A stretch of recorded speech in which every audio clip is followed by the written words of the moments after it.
पढ़ रहे थे मैनेजमेंट, ठीक है, तो टॉपिक नया था तुम्हारा, बात हो रही थी इसमें किसकी, साइंटिफिक मैनेजमेंट की। तो हम लोग बात किए साइंटिफिक मैनेजमेंट।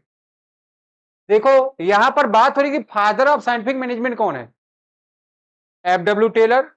एफ.डब्ल्यू. टेलर 1856 में इनका जन्म हुआ था, बॉर्न था, और एंडिंग कब है, 1950 में, ठीक है। इनका पूरा नाम क्या था बताए भाई, फ्रेडरिक विंसलो टेलर, ठीक है ना, इसीलिए इनको क्या बोला गया, एफ.डब्ल्यू. टेलर, ठीक है। कहां बॉर्न हुआ इनका, 1856 में, यूएसए में, ठीक है ना। इन्होंने ज्वाइन किया, क्या ज्वाइन किया था, एक कंपनी जिसका नाम क्या था, मेडवल स्टील कंपनी, ठीक है। ये वहां पर काम करते थे एज अ मैकेनिकल इंजीनियर, ठीक है। He set out scientific studies and technique, ठीक है ना। इन्होंने क्या किया, अपनी वहां पर बहुत समय बिताया इन्होंने, और उसके बेस पर इन्होंने साइंटिफिक स्टडी की, और उसी के बेस पर इन्होंने अपने प्रिंसिपल और टेक्निक्स दिए, ठीक है। He was primarily concerned about the efficiency of workers and optimum utilization of resource, ठीक है। इनका मेन मोटिव क्या है, या प्राइमरी मोटिव क्या रहा है, वर्कर्स की इफिशियंसी पर इन्होंने बात किया है, ठीक है ना, जिससे कि क्या होगा, ऑप्टिमम यूटिलाइजेशन ऑफ रिसोर्स होगा। आपको पता है अगर वर्कर 5 में आपके, मैन, मटेरियल, मेथड, मशीन और मनी, इसमें मैन ही एक ऐसा एलिमेंट है जिसको आप मोटिवेट कर सकते हो। अगर आप उसको मोटिवेट कर लो तो ऑटोमेटिक क्या हो जाएगा, आपकी सारी कॉस्ट कम हो जाएगी। बात समझ में आ रही कि नहीं। तो आपको ध्यान रखना है यहीं पर, अगर आप उसको मोटिवेट कर लोगे तो आपकी कॉस्ट क्या हो जाएगी, ऑटोमेटिक कम हो जाएगी, और आप क्या कर लेंगे, ऑप्टिमम यूटिलाइजेशन ऑफ रिसोर्स कर लेंगे। आप किसी को, ठीक है ना, कस्टमर रिलेशनशिप मैनेजमेंट की बात हो रही है कि नहीं आजकल मैनेजमेंट में, क्यों, आप रामू काका हमारे यहां मजदूर हैं, है ना, हम कह नहीं सकते ना रमुआ चल काम कर, उनके हर्ट को क्या हो जाएगा, धक्का लग जाएगा, तो क्या कर देंगे, तुम्हारा ऐसी की तैसी कर देंगे पूरी कंपनी की, है ना। जो सामान बना रहे होंगे, 7 नंबर का शूज बनवा रहे होंगे, उसको 6.5 नंबर का कर देंगे, तो ना 7 वाले को होगा और ना 6 वाले को होगा, तो ना अमाउंट क्या हो जाएगा, वेस्ट हो जाएगा, ठीक है। तो क्या करना है आपको, रामू काका अच्छे से काम करिए, आपको कहना है, रमुआ कहे तो समझ लो काम क्या हो जाएगा, गड़बड़ हो जाएगा, ठीक है। तो ध्यान रखना है हमको यहां पर इन सभी बातों को, ठीक। देखो टेलर ने क्या डिफाइन किया है, डिफिनीशन दिया इन्होंने साइंटिफिक मैनेजमेंट का, क्या बोला है, देखो, scientific management means knowing exactly what you want, ठीक है ना, आपको क्या चाहिए, ठीक है ना, एग्जैक्टली क्या चाहिए। कभी जाते हो कपड़ा खरीदने, अगर दुकान पर खूब सारे कपड़े आप निकलवाते रहते हैं, ठीक है, तो आपसे दुकान वाला पूछता है ना, भैया आपका बजट क्या है, तो क्या करता है वो, आपके बजट के अकॉर्डिंग सामान देता है आपको। बात समझ में आ रही कि नहीं। फिर या उसी रेंज में आपको, उतने रेंज में आपको जितनी भी चॉइस होगी उसकी वो बात करेगा, ठीक है। पढ़िएगा थोड़ा,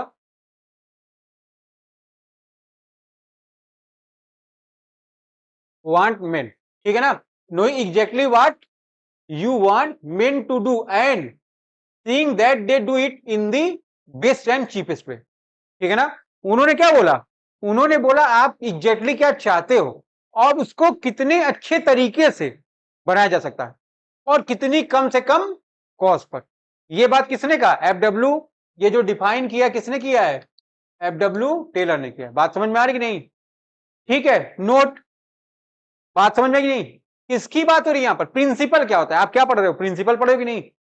तो प्रिंसिपल का मतलब ही क्या होता है, हमने आपको बताया कि भाई सूरज किधर से निकलता और किधर डूबता है, तो कोई बोला पूरब से निकलता है, कोई बोला ईस्ट से निकलता है, डूबता कहां है। बात समझ में आई नहीं। तो मैंने आपको क्या बताया भाई, ना निकलता है और ना डूबता है। तो यही बात लिखते हैं यहां पर, principle is a fundamental truth. Principle क्या है, फंडामेंटल ट्रूथ है, ठीक है, about a fact which establish a causes and effect relationship, जो क्या करता है, कारण एवं परिणाम में जो इफेक्ट है उसको दर्शाता है, उसको प्रूव करता है, सिद्ध करता है। बात समझ में आ रही नहीं। तो आपको इसको ध्यान रखना है, किसके बीच में, बिटवीन 2 और मोर सेट्स ऑफ इवेंट, 2 या 2 से अधिक इवेंट। अगर कोई सिंगल इवेंट होगा तो आपको प्रूव करने की रिक्वायरमेंट ज्यादा नहीं पड़ेगी, क्यों भाई, वो अपने आप में जब तक कोई दूसरा, अब जैसे Henri Fayol is the father of management, फिर F W Taylor is the father of scientific management, है ना। तो मैनेजमेंट में कुछ कमी थी, तभी तो साइंटिफिक मैनेजमेंट आया, है ना। तो उसी तरह क्या है, हमने बोला कि फोन नहीं चलाना है ना, तुम टैब चलाने लगा, दिमाग नहीं सी क्या। ठीक है, तो यहां पर ध्यान रखना, जब दो या दो से अधिक फैक्ट्स रहेंगे तो उनके बीच क्या करना है आपको, कारण कॉजेज एंड इफेक्ट्स का रिलेशन प्रूव करना है। ठीक है, फिर हम लोग इसको पढ़ रहे थे, ठीक है ना। क्या पढ़ा था हमने, science not rule of thumbs, है ना। इनके कितने प्रिंसिपल हैं, ये 5 हैं, ठीक है ना। पहला क्या था हमारा, science not rule of thumbs. ये क्या है, जितने ये मेथड साइंटिफिकली क्यों हो गया, क्योंकि वो खुद क्या थे, मैकेनिकल इंजीनियर थे, वो खुद वहां काम करते थे, ठीक है ना। और उनका मेल जोल जितने वहां वर्कर रहते थे उनसे लगातार होता रहता था, ठीक है ना। तो इससे उन्होंने जितनी भी स्टडी की, वो सब स्टडी कैसे रही, अपने वर्कर्स पर उनके साथ काम करते हुए रही, ठीक है। इसीलिए क्या बोला गया, इसको साइंटिफिक स्टडी बोला गया। वहां पर उन्होंने देखा वर्कर काम कर रहा है, कैसे काम कर रहा है, क्या क्या कमियां हैं, उसको कैसे इंप्रूव किया जा सकता है, ठीक है ना। अब एक हंटर ले लें, तुम लोग को हंटर हंटर मारा जाए और पढ़ाया जाए, फिर पढ़ पढ़ पढ़, और पीटा ज्यादा जाए, पढ़ाए कम जाए, उसी लायक हो ही तुम लोग, क्यों सर, तब तुम लोग पढ़ोगे कायदे से। पढ़ाई का जो एक तारतम्य है वो क्या है, टूट गया है ना तुम लोग का, और आपका पढ़ने का मन नहीं करता है। तो यहां पर science not rule of thumbs क्या बोला गया, क्या मतलब हुआ इसका, मैनेजमेंट क्या कहता है, अकॉर्डिंग टू एटमॉस्फेयर अपने आप को क्या करना है, आपको शिफ्ट करना है, चेंज करना है ना। जो कह दिया गया वो, या जो रूल रेगुलेशन बना दिया गया वो रूल रेगुलेशन क्या है, क्योंकि देखो एटमॉस्फेयर क्या है, टाइम टू टाइम चेंज हो रहा है।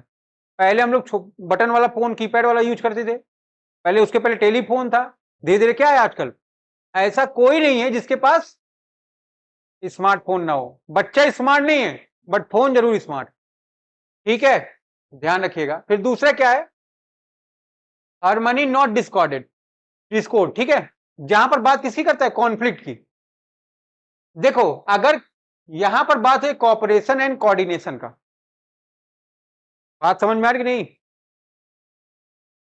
अगर कॉपरेशन एंड कोऑर्डिनेशन बना रहेगा तो कॉन्फ्लिक्ट एराइज होगा। तो यहां पर क्या बोला गया है, यहां पर बोला गया वर्क को ऐसे डिवाइड करना है, वो क्या हो आपका, साइंटिफिक हो, साइंटिफिकली प्रूफ हो, है ना। हम बता रहे थे उस घर में ज्यादा झगड़े होते हैं जहां पर एक आदमी पूरा काम करता हो, एक आदमी पूरा काम ना करता हो, है ना। लेकिन जहां पर सब लोग काम कर रहे हैं वहां पर सब आदमी काम करने में बिजी है ना, तो झगड़ा करने का किसी के पास टाइम नहीं, ठीक है। तो ध्यान रखोगे, यही है आपका, ठीक है। इन्होंने, टेलर ने क्या बोला है, इन्होंने बोला जो ग्रुप है, चाहे वो मेंटल रिवेलेशन का इन्होंने बात किया है, आदमी की जो साइकोलॉजी उसको चेंज करो, उसको किधर लेके चलिए, काम की तरफ, वर्क की तरफ लेके चलिए। अगर आप ऐसा नहीं करोगे तो क्या होगा, तो भाई ब्रेक डाउन का सिचुएशन आ जाएगा, काम बंद करना पड़ेगा आपको, और आपको क्या होगा, लॉस होगा, ठीक है।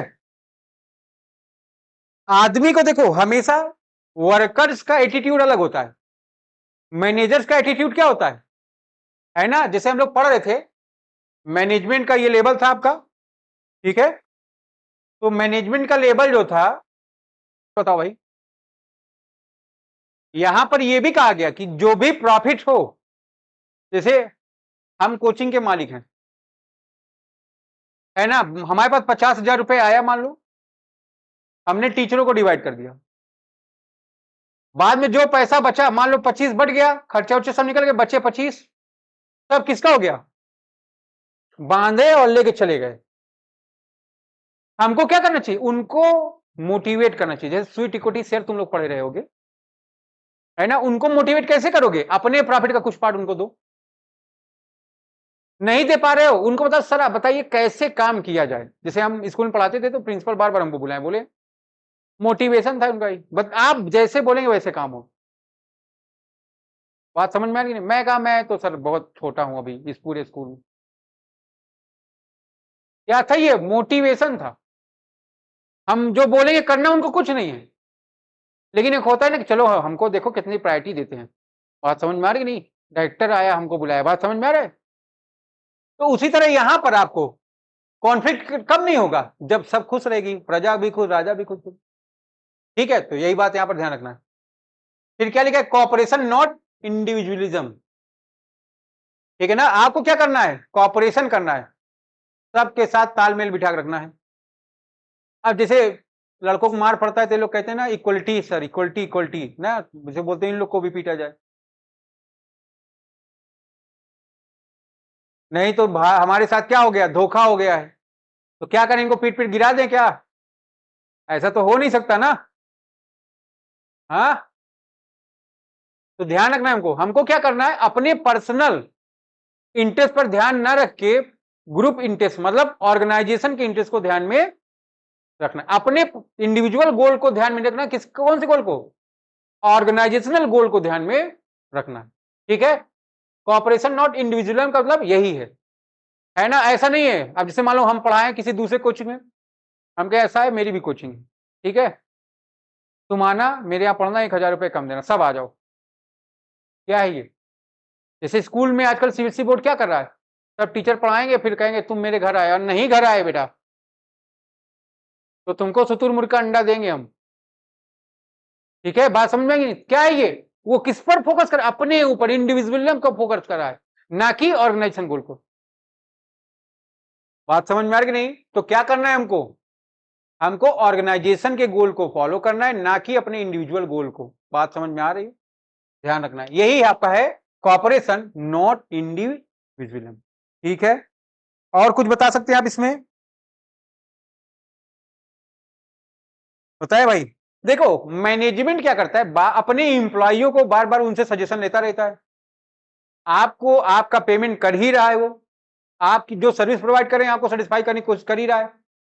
अगर आप ऑर्गेनाइजेशन को सेटिस्फाई नहीं करोगे, तालमेल नहीं बनाओ, कॉपरेशन कोऑर्डिनेशन नहीं करोगे तो क्या होगा? वो आगे बढ़ पाएगा क्या? तब तो वही हो जाएगा, रास्ते का माल सस्ते में। ठीक है, तो हमको ध्यान रखना है। अब देखो ये सब होगा कैसे? जब हम क्या करें? सबको एक ही निगाह से देखें, है ना? ये कुछ भी गलती कर दी है, इसका मुंह नोदियम के जाने दो। बात समझ में आई कि नहीं? सब लोग क्या हो जाएगा तुम लोग के अंदर? असंतोष हो जाएगा। फिर कहोगे आज आप निकलिए फिर, है ना? चौराहे पे ले लेके ईंटा बैठे हैं, क्या बोलोगे? इक्वलिटी का बात करता है ये आदमी और मतभेद करता है। बात समझ में आ रही नहीं? तो हमको क्या करना है यहां पर? अगर ऐसा ऑर्गेनाइजेशन होगा, डिवीजन ऑफ वर्क कायदे से नहीं होगा, क्या हो जाएगा? कॉन्फ्लिक्ट अराइज हो जाएगा। तो कॉन्फ्लिक्ट से बचेंगे कैसे आप? Equal division of work. देखो पॉइंट नंबर 4 बात ही करें, इक्वल डिवीजन ऑफ वर्क। अगर देखो तुम लोग ध्यान से अपने आसपास पड़ोस में रहते होगे, देखो कहना तो नहीं चाहिए लेकिन ये बात सही है, जैसे जिनके घर पेंशनर हैं, 60 साल काम कर लिए उसके बाद पेंशन पर आ जाते हैं। मान लो तुम लोग के यहाँ भी कोई काम कर रहा होगा, लड़कों में खास बात होती है। अब उनको क्या है, उनके घर वाले पेंशन देंगे तब वो काम करेंगे उनका, अदरवाइज वो होता ही नहीं होता ऐसे। अगल बगल देखे होगे कि मार भी देते हैं कभी कभी बुजुर्गों को। ये क्या है? बहुत खराब काम। लेकिन ऐसा क्यों होता है? ऐसा इसलिए होता है कि कभी ना, जैसे मान लो एक बेटा नौकरी कर रहा है, 2 बेटे नौकरी नहीं कर रहे हैं, है ना? आप अगर मदर फादर हैं तो आपको क्या करना है? इक्वलिटी की बात करना है तीनों के लिए। वो देखते हैं जिसके पास नौकरी उसको कुछ ना दो, जिसके पास नहीं उसको सब दे दो। भाई ये बात अगर आप नौकरी वाले पूछ लो, स्वेच्छा से तो अपने दे देगा अपने भाइयों को, लेकिन आपका ये पदवी नहीं बनता है। और अगर आप ऐसा करोगे तो उस घर में देखते हो कलेश मचा रहता है। उसी तरह ऑर्गेनाइजेशन, है ना? कुछ लोग क्या करते हैं, जी हजूरी करते रहते अपने बॉस का। तो जो लोग जी, जैसे अगर आप जी हजूरी करें आपको काम नहीं मिलेगा, अगर आप जी हजूरी नहीं करेंगे आपको काम मिलेगा, काम करना पड़ेगा। क्या है यही? तो इक्वल डिवीजन ऑफ वर्क नहीं हो पाएगा जी हजूरी करेंगे आप। तो क्या हो जाएगा, ऑर्गेनाइजेशन में कॉन्फ्लिक्ट राइज हो जाएगा, है ना। और उसका कभी कभी क्या होता है, ये बहुत विकराल रूप ले लेता है, जहां स्ट्राइक और लॉकआउट की नौबत आ जाती है, ठीक है। इसीलिए ये प्रिंसिपल रखा है इन्होंने कि जो कार्य का बंटवारा है वो बराबर बराबर होना चाहिए भाई।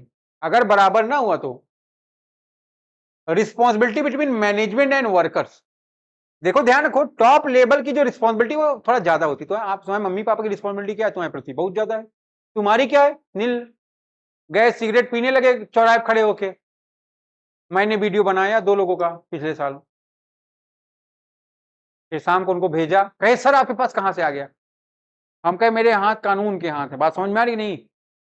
तो ध्यान रखोगे, जितना बड़ा लेवल आप मैनेजमेंट होगा उतनी बड़ी रिस्पॉन्सिबिलिटी होगी, और जितना छोटा होगा उतना रिस्पॉन्सिबिलिटी क्या होगा। नींद आ रहा है बेटा तुमको, खड़े हो जाओ, खड़े हो, खड़े हो, पढ़ो तुम। वेरी गुड, ये बात समझ में आई तुमको। हाँ, तो यहां पर पॉइंट नंबर 4 क्या कहता है, इक्वल डिवीजन ऑफ वर्क, ठीक है, and responsibility between management and workers. सबके पास क्या रहेगा, रिस्पॉन्सिबिलिटी रहेगी। तो अपने अपने कार्य के प्रति आपको क्या करना पड़ेगा, जवाबदेही, अकाउंटेबिलिटी की बात करता है। हमने इनको एक काम दिया, एक कुछ नहीं कर पाए, ठीक है ना, तो क्या करना पड़ेगा।